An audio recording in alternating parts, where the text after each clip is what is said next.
Hola mi querido amigo, qué alegría poder hablar contigo, saludarte y poder comentar la lección de la escuela sabática para esta semana. Es la tercera lección del trimestre para el 16 de enero del año 2021. El título es interesantísimo, dice, cuando tu mundo se cae a pedazos. Y yo no sé, querido, pero mientras caminemos en el valle de este mundo, en este desierto de dolor, de injusticia, de violencia, este desierto de pecado. Por eso tenemos que orar siempre que Cristo venga luego para que le coloque un punto final a la historia y la miseria de este mundo. Pero en este mundo muchas veces vas a sentir que tu mundo se cae a los pedazos. Tal vez en este momento. Porque mira, yo estoy aquí, no veo tu rostro, pero sé que estás ahí. Y no te conozco, no sé quién eres. Pero tal vez en este momento tu mundo literalmente se está cayendo a los pedazos. Tal vez tu mundo financiero o tu mundo familiar, el hogar está dividido. Tal vez las relaciones con tus hijos andan mal o con algún otro familiar. Tal vez tu mundo personal, tu mundo existencial anda mal. ¿A qué le llamo mundo existencial? Es que tu relación contigo mismo llega a un momento en que sientes una sensación de vacío, de desesperación, de miedo. Sientes que nada encaja en tu vida, que todo te va mal y te preguntas, ¿pero por qué? Y te sientes como abandonado por Dios, en fin, sientes que tu mundo se cae a los pedazos. Entonces, esta semana vamos a estudiar el capítulo 7 de Isaías y vamos a estudiar principalmente la historia del rey Acaz, el mensaje que Dios le mandó a Acaz, rey de Israel. Acaz, al rey del pueblo de Judá. Acaz estaba desesperado, estaba asustado porque sentía que su mundo literalmente se caía a los pedazos. ¿Y por qué? Es que Acaz era un rey malo, había sido un rey malo. Se atrevió a ofrecer a sus propios hijos como sacrificios humanos para dioses paganos. Ahora mi pregunta es, ¿cómo es que Acaz fue un rey malo si él dice el texto bíblico? Voy a leer el capítulo 7, versículo 1 para que entiendas. El texto dice así: aconteció en los días de Acaz, este rey malo, hijo de Jotán, pero Jotán había sido un rey bueno, hijo de Uzías, también había sido un rey bueno, aunque murió leproso. Aconteció, dice, en los días de Acaz, hijo de Jotán, hijo de Uzías, rey de Judá, que Rezín, rey de Siria, y Peca, hijo de Remalías, rey de Israel, subieron contra Jerusalén para combatirla, pero no la pudieron tomar. Ahora te voy a explicar, porque aquí hay una ensalada de nombres que de repente tú te vas a perder. Y yo siempre digo que aunque la Biblia es un libro de historia, tiene historia, su propósito no es hacer historia simplemente. Aunque tiene datos geográficos, su propósito no es hacer geografía.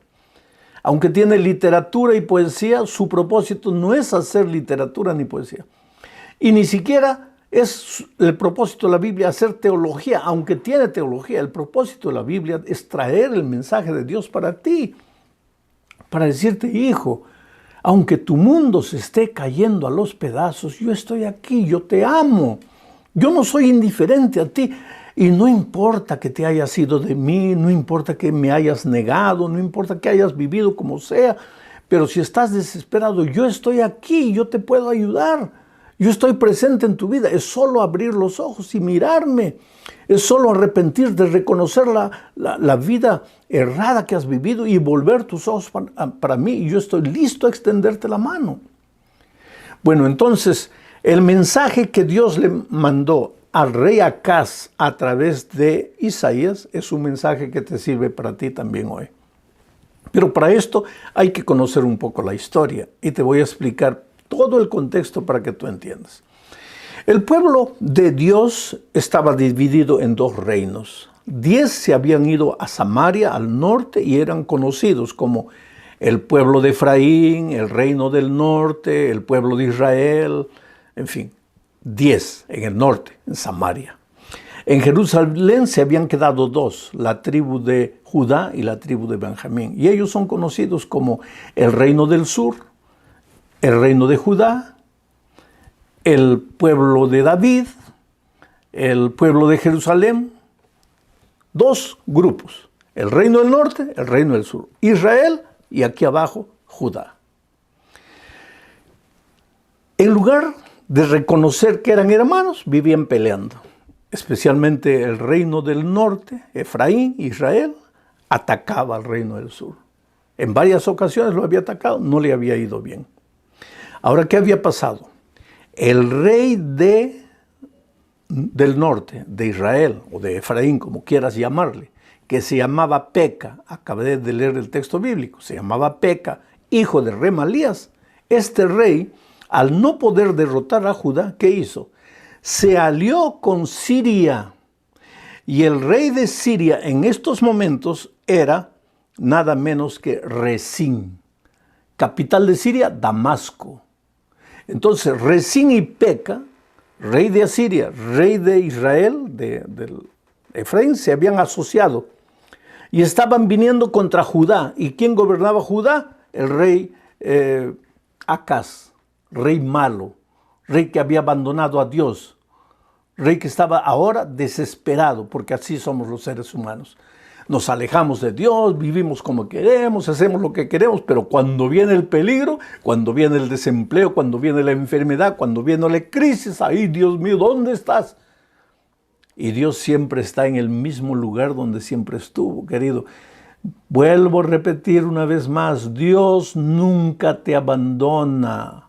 Somos nosotros los que abandonamos a Dios y nos metemos en problemas. Y después no sabemos qué hacer.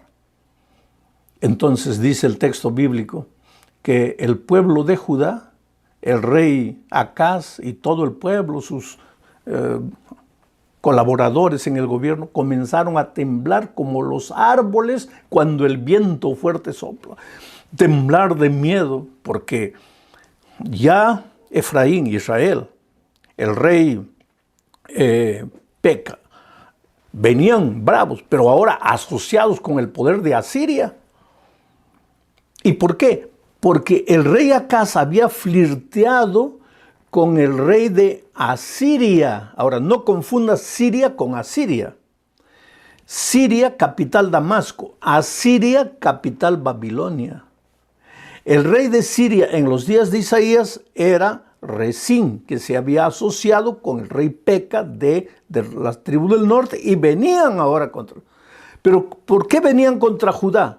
Porque Judá había flirteado con Asiria, sin saber que más tarde, Asiria vendría y los llevaría cautivos. Pero en fin, ahora estaban temblando como los árboles cuando el viento sopla. ¿Y qué hace Dios? Dios no es indiferente, querido, a los seres humanos. Por más malos que hayan sido, Dios no es indiferente. Nunca es indiferente contra el dolor humano. El problema es que Dios no puede intervenir en las vidas sin permiso de los seres humanos. Él no puede derrumbar la puerta de tu corazón y entrar a tu vida y arreglar tu vida. Tú tienes que abrir. Él toca la puerta. Pero si tú no quieres, ¿qué puede hacer Dios? Entonces entramos a la segunda parte de este estudio. En esta segunda parte vemos que Dios manda un mensaje para el rey Acaz, que está temblando con miedo de la coalición de Siria con Israel y que venían ahora para destruirlos. Ahora, es interesante, voy a volver un poquito a la primera parte, porque el texto dice, voy a leer de nuevo el texto, dice así, versículo 1, aconteció en los días de Acaz, hijo de Jotán, hijo de Usías, rey de Judá, que Rezín, rey de Siria, y Peca, hijo de Remalías, rey de Israel, subieron contra Jerusalén para combatirla, pero no la pudieron tomar. No pudieron tomar Jerusalén, pero hicieron mucho daño. Y si tú lees el segundo libro de los Reyes, segundo libro de Crónicas, tú vas a ver que en esta invasión ellos llegaron, no destruyeron la ciudad, no tomaron la ciudad, pero mataron 120,000 hombres de los judíos y se llevaron 200,000 cautivos. Después un profeta le dijo a Israel que devuelva a los cautivos y ellos volvieron. Es interesante conocer la historia bíblica. Pero el mensaje de Dios en esta ocasión es para un rey tembloroso, para un rey que se portó mal, que anduvo en sus propios caminos, que ahora está desesperado, que ahora no sabe qué hacer. Entonces Dios toma al profeta Isaías, y ahora vamos a leer los versículos 3 y 4 del capítulo 7. Dice: entonces dijo Jehová a Isaías: sal ahora al encuentro de Acaz, el rey que estaba temblando, tú y Sear-Jasub, tu hijo. Sear-Jasub, que decía, un remanente regresará. Eso quería decir Sear-Jasub, hijo de Isaías. Vuelvo al texto. Entonces dijo Jehová a Isaías: sal ahora al encuentro de Acaz, tú y Sear-Jasub, tu hijo, al extremo del acueducto del estanque de arriba, en el camino de la heredad y del lavador. Y dile: guarda y repósate, no temas ni se turbe tu corazón a causa de estos dos cabos de tizón que humean por el ardor de la ira de Rezín y de Siria y del hijo de Remalías. Interesante. Voy a comentar el texto. El rey Acaz estaba temblando, entonces Dios le dice a Isaías: ve, lleva a tu hijo. ¿Cómo se llamaba el hijo de Isaías? Sear-Jasub. ¿Y qué quería decir? Un remanente volverá. Quiere decir, Dios estaba recordándole que al rey Acaz y a todo el pueblo de Israel, que era un pueblo pecaminoso también porque andaba en los caminos del rey, a través del nombre de Sear-Jasub, que quería decir un remanente volverá, Dios les estaba diciendo: aunque el pecado quiera meterse a la iglesia, aunque la iglesia, aunque muchos de mi pueblo se vayan por sus propios caminos, siempre en todos los tiempos yo tengo un pequeño remanente de hombres y mujeres fieles, hombres y mujeres que no se dejan contaminar por el pecado.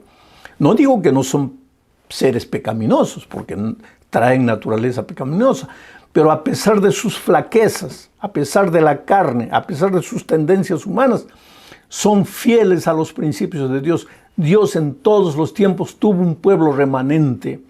Oh querido, tú y yo debemos hacer una oración a Dios: Señor, ayúdanos a formar parte de ese remanente fiel, que a pesar de nuestras luchas, de nuestra propia humanidad, busquemos tu rostro todos los días para formar parte de ese lindo remanente, de ese remanente que te espera con fe. Bueno, Isaías se dirigió. Ahora hay una parte de este texto que quiero leer de nuevo y te voy a ir explicando. Dios le dijo a Isaías: ve hasta el fin del acueducto de arriba.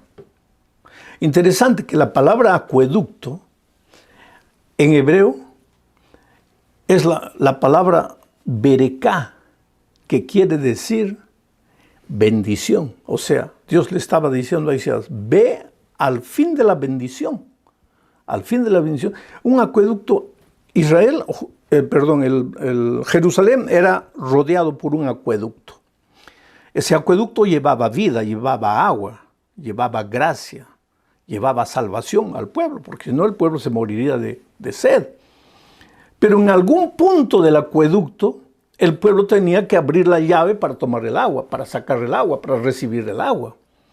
Es interesante que Dios le dice a Isaías: ve, lleva a tu hijo y ve al fin del acueducto, o sea, donde el pueblo se concentra para recibir el agua.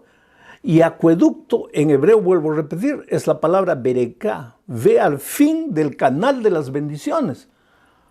¿Y dónde es el canal de las bendiciones? ¿Dónde es el fin del canal de las bendiciones? El territorio de la bendición, el Señor Jesucristo. Es interesante esto. Dice: ve al acueducto del estanque que está encima, que está arriba. Y la palabra hebrea para arriba significa altísimo. Es usado 18 veces en el Antiguo Testamento, el Altísimo, para referirse a Dios como Altísimo. O sea, todo esto quiere decir una cosa. Dios le estaba diciendo a Isaías: te vas a encontrar con el rey Acaz, que está desesperado, que está temblando, pero te vas a encontrar con él en el lugar de la bendición, en el lugar donde yo estaré presente, más adelante en la persona del Señor Jesucristo, al lugar del Dios Altísimo. Ahí te vas a encontrar con el rey tembloroso, pecador. Oh querido, Por eso, cuando tu mundo se cae a los pedazos, cuando no sabes qué hacer, ve al territorio de la bendición. Y el territorio de la bendición es el Señor Jesucristo. Ve a Él, entrégale tu vida, ábrele tu corazón. Y aunque sientas que tu mundo se viene encima de ti, llora arrepentido a los pies de Jesucristo. ¿Y cuál era el mensaje que Isaías le iba a dar al rey tembloroso? Le dice, guarda y repósate, guarda. Esto significa reflexiona, para, no corras, para un poco y medita en lo que has hecho. ¿Por qué el peligro te está acercando? Es que tú te has separado de Dios.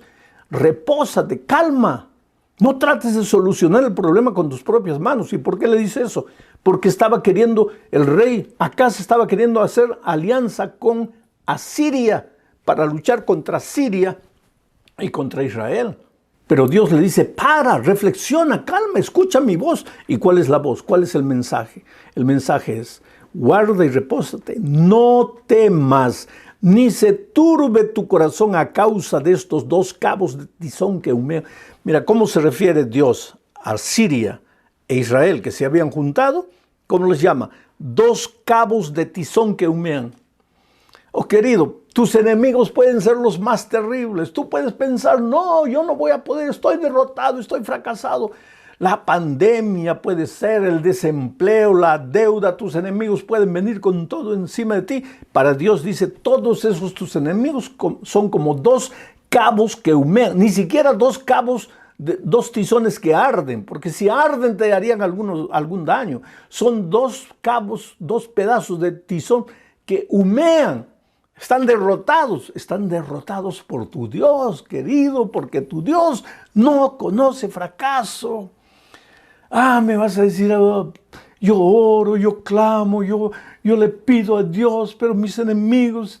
Oh, querido, cuando tú le pides a Dios y Dios parece que no te responde, hay dos razones. Tú le estás pidiendo a Dios cualquier cosa, pero estás lejos del territorio de la bendición. Entonces, ¿cómo la bendición te va a caer? Y la segunda razón, tú le pides a Dios y estás en el territorio de la bendición, pero parece que Dios demora porque lo que le estás pidiendo es poquito. Dios quiere darte más. Calma, espera, reposa, confía en la palabra de Dios. Este año Dios puede hacer maravillas en tu vida, pero ten seguridad de dos cosas. Primero, que estés en el territorio de la bendición. Al final del acueducto, donde se abre la llave, donde fluye la bendición. Y segundo, que debes tener calma y paciencia para esperar en las promesas divinas. Bueno, seguimos adelante. Ahora, Dios, porque Dios es tan bueno, querido. Dios le dice a través de Isaías al rey Acaz, pídeme una prueba. No te estoy mandando solo la palabra, yo soy aquí. Te estoy diciendo, pídeme una prueba. En el cielo, en la tierra, pídeme una prueba y yo te voy a demostrar, yo voy a hacer lo que tú me pides para demostrarte que tus enemigos no te van a derrotar. ¿Y sabes lo que el rey Acaz dice? No, ¿cómo voy a tentar a Dios? ¿Cómo le voy a pedir una prueba? Pero querido, aquí con relación a pruebas hay dos cosas. No le pidas a Dios prueba, si Él no te ha dicho pruébame. Pero a Acaz, Dios le estaba diciendo a través de Isaías, pídeme una prueba. Dice, voy a leer el versículo 10, 11, 12, 13. El Señor le habló también a Acaz y le dijo, pídele al Señor tu Dios una señal, pídesela de las profundidades de la tierra o de las alturas de los cielos. Y Acaz respondió, no pediré nada, no pondré a prueba al Señor. Dijo entonces Isaías, escuchen bien ustedes los de la casa de David.